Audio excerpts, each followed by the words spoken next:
Hello, Phillies and Gentle Colts. This is Dark Samus 288, and I am joined with... Uber Doctor Who Fan 1 from Game Central. And this is the first official UndercoverBrony Podcast. My gosh, am I excited to get this done. So is Uber Doctor Who Fan 1. You know it. After weeks on end, we finally get this working. Indeed. Yay! Yay! Alright, so let's get the proverbial ball rolling, as it were, and we'll start off with some information about ourselves. So, my name in real life is John. I am 20 years old, going to be turning 21 in a little bit more than a month. I live in Wisconsin, and I became a brony on June 3rd, 2012. How about you?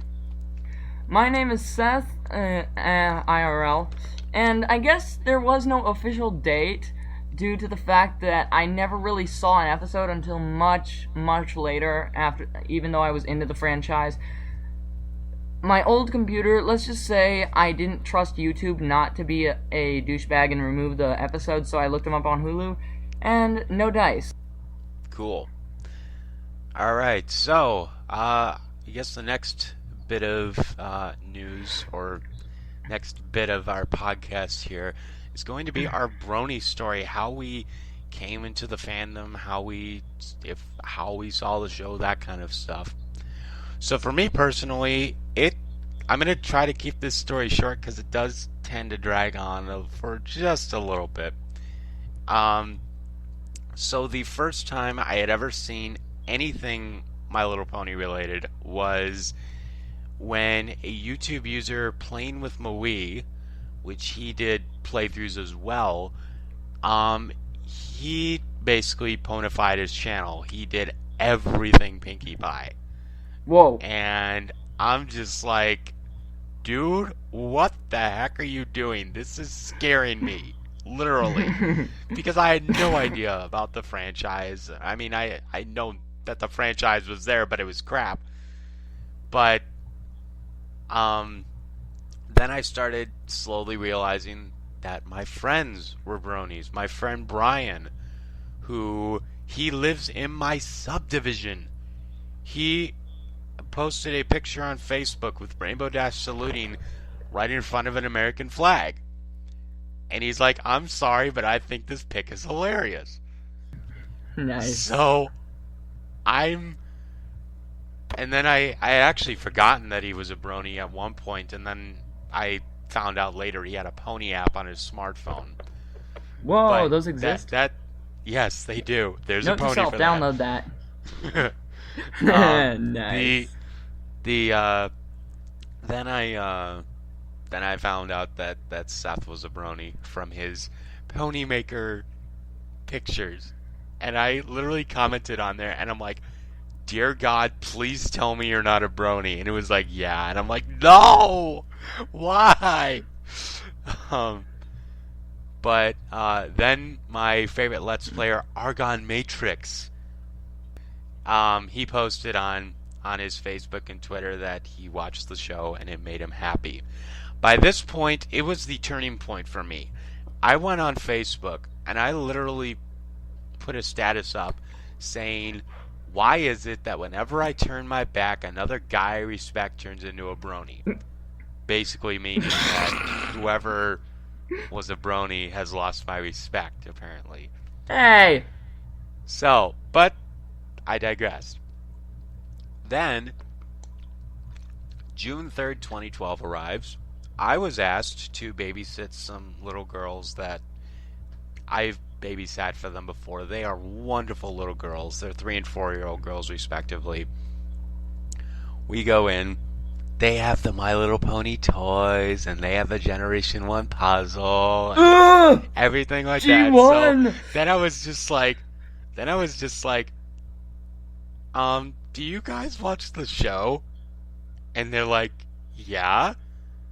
And so we go onto their Netflix, and we watch the episode Sweet and Elite. Within 5 minutes of watching the show, I was hooked. I was like, oh my gosh, this show is awesome.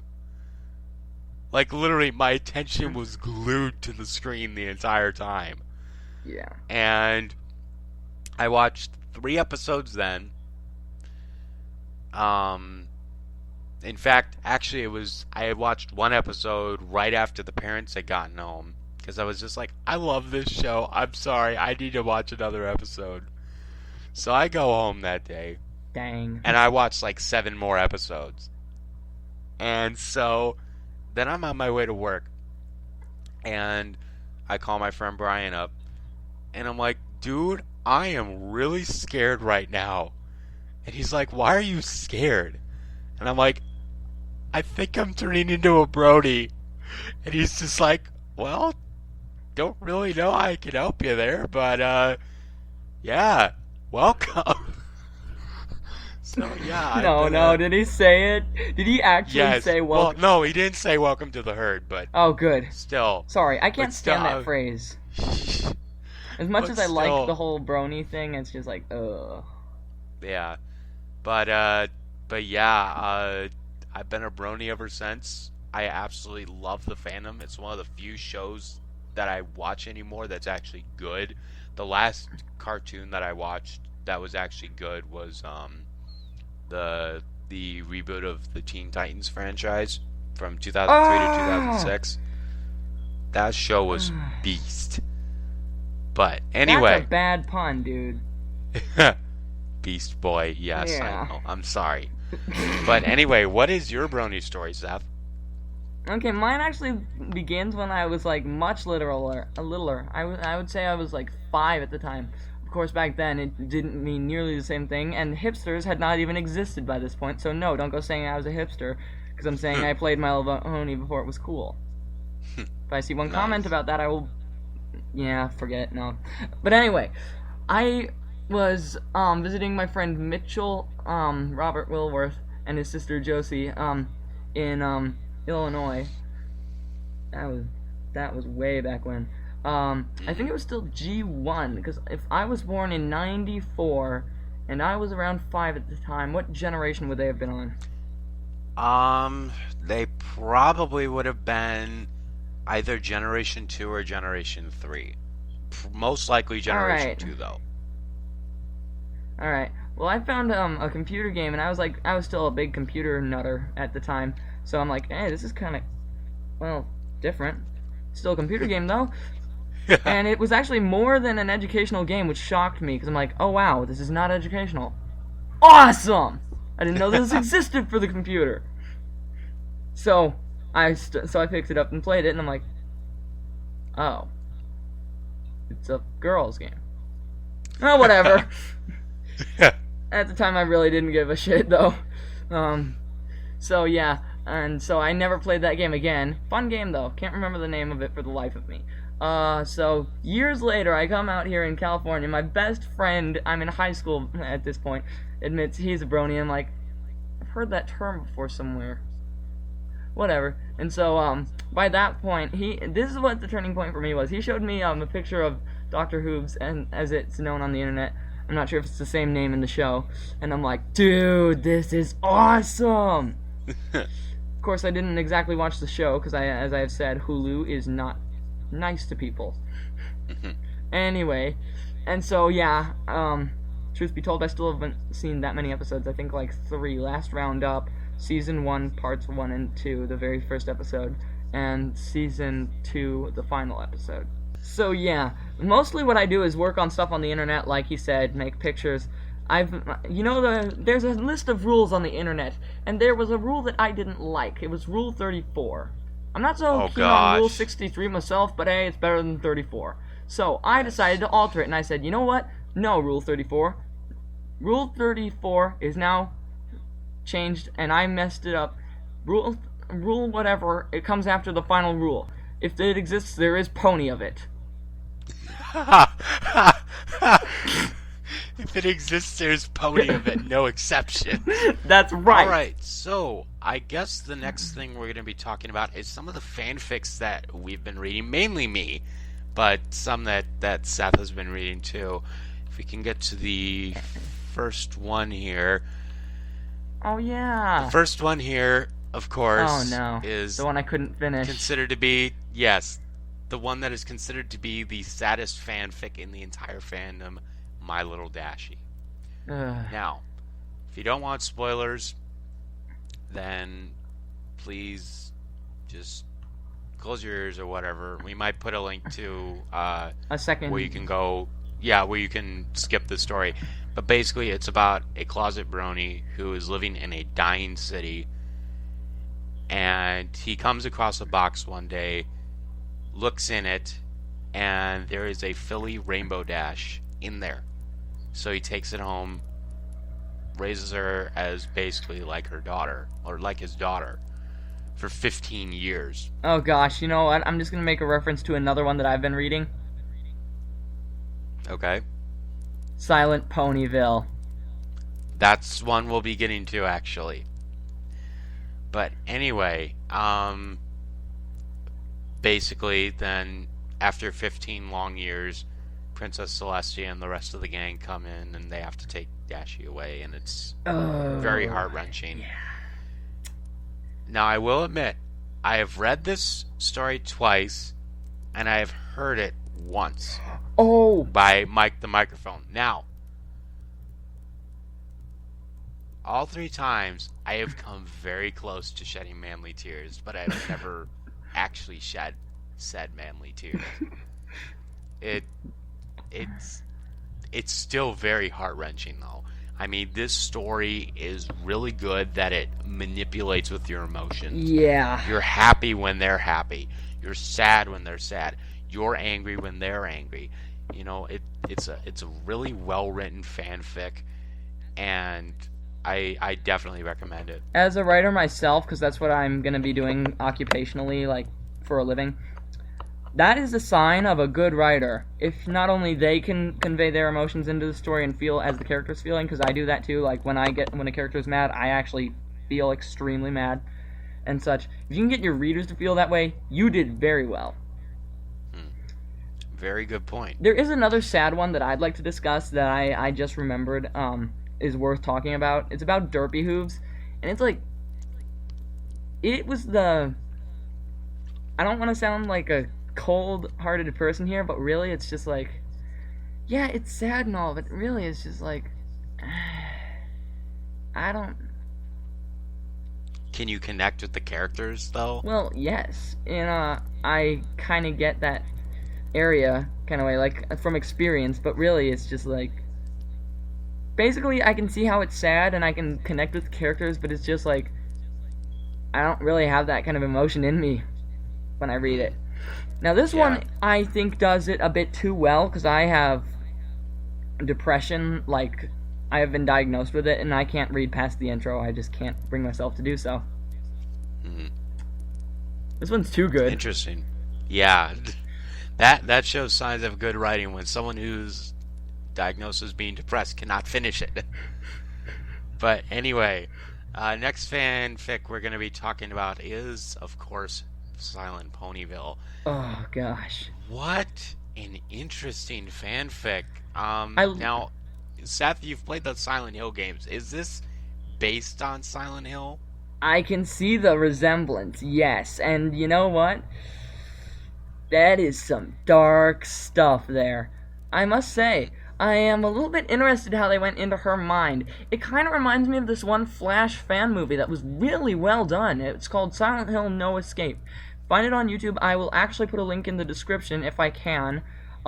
Great fan movie, but I'm off topic here.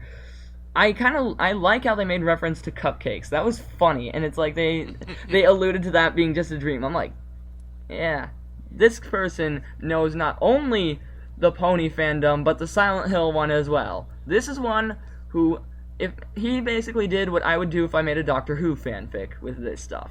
One thing I will say with this disclaimer, a disclaimer of Silent Ponyville, is that yes, it is dark. It does have some gritty stuff. Does have some cuts and bruises and blood along the way. So if you're not into that kind of gory stuff, I recommend not reading this. There is a couple times when Pinkie Pie does throw up. But it's, I still read through it, and it was actually legitimately kind of scary. But yeah, I thought it was still very well written. I also liked how it actually went back to the giggle at the ghosties from episode 2, because the fear that was coming towards her, the thing that she feared the most, she actually had to laugh at it. But because she was so incredibly afraid of it, she didn't think to do that.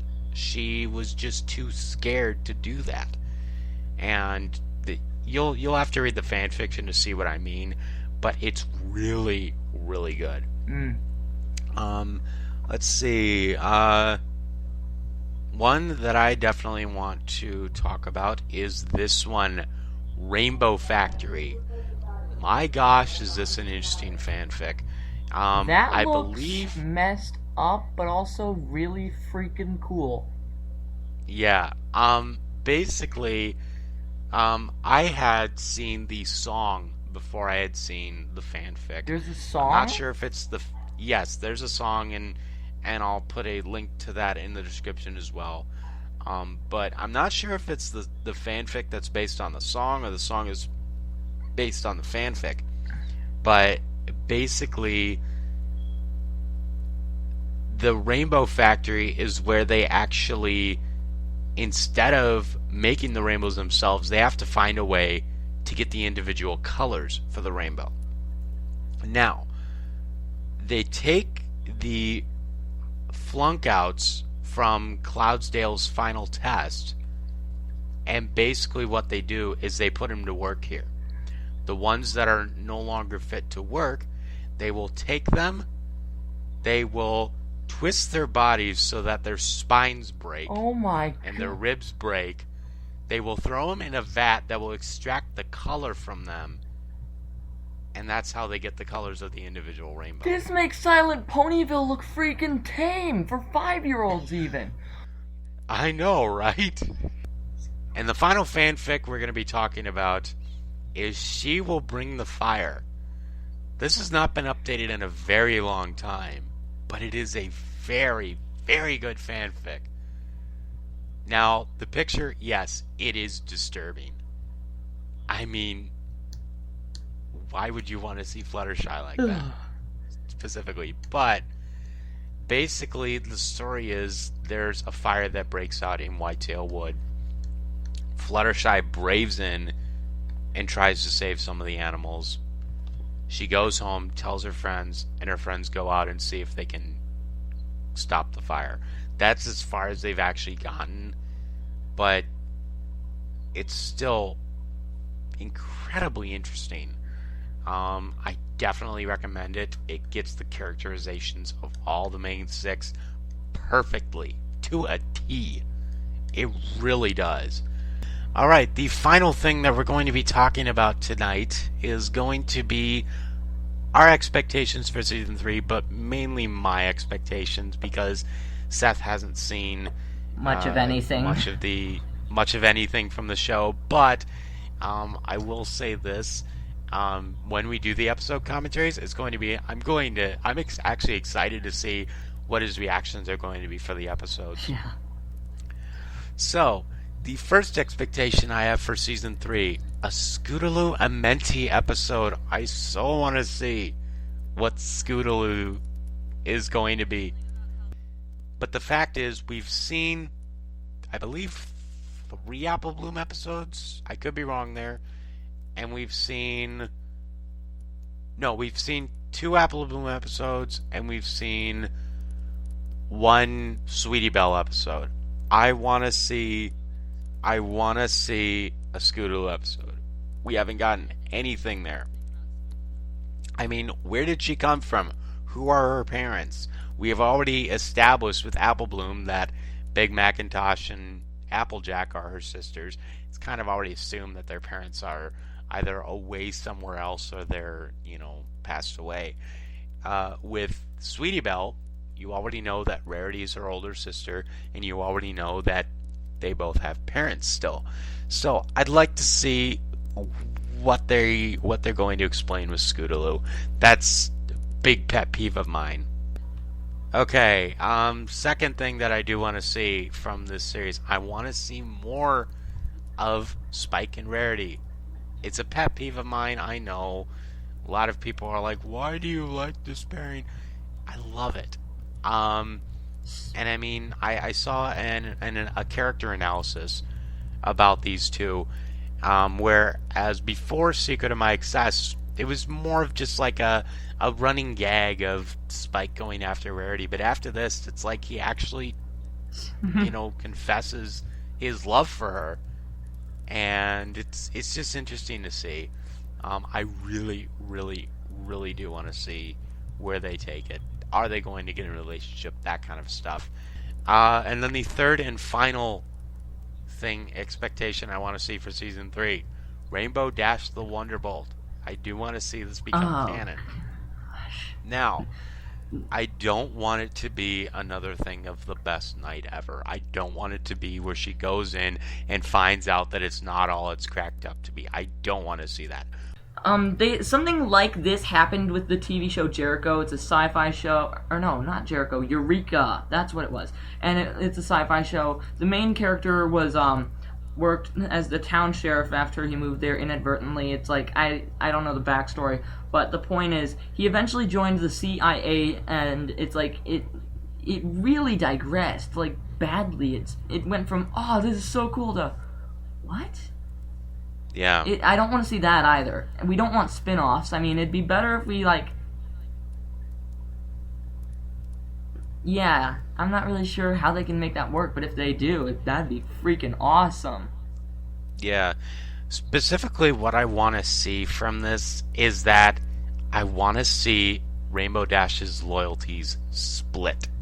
But I want to see it developed much more. Oh, and okay. That's how I want to see it. I mean, it's basically, I want to see that her loyalties are literally split between the Wonderbolts and her friends. But yeah, that's basically all we're going to talk about this podcast, and I am very happy that we were finally getting it done, albeit all the insane amounts of interruptions that happened with this, although you guys won't see it because of all the edits that I'll be doing. But still, it was very fun to do. I want to thank you, Seth, for helping me out with this. No problem. Glad to help. This is Dark Samus 288. And Uber Doctor Who Fan 1. And we are signing off. See you guys later. Stay happy.